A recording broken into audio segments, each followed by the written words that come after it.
All right. Another question with factoring. And this person said, I'm having to factor when A equals 1.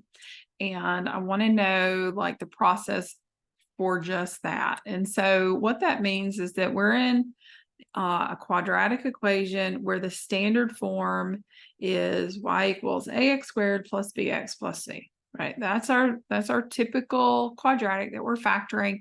And if a is 1, that just means the number in front of the x squared or the variable squared is 1. In other words, there's nothing there. It's an understood number, right? So you can follow the normal steps of grouping like we usually do, but I will say that when A is 1, there's actually a step or two in the middle there that you can cut out. So let's take a look at this one. So we always multiply A times C. 1 times negative 22 is negative 22.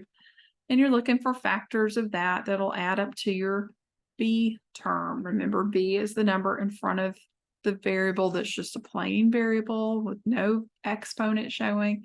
So these need to add up to 9. So I know I'm not going to think about the negative positive part just now. I'm just going to think, what can I multiply to get 22? 1 times 22, 2 times 11. I think that's it.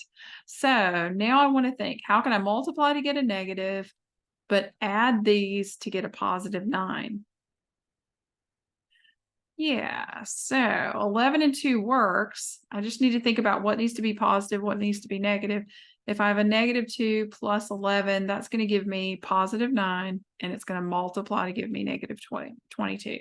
Now, if you're doing grouping, there's a whole process here, but when A is 1, this is the only time that you can just jump right to your answer.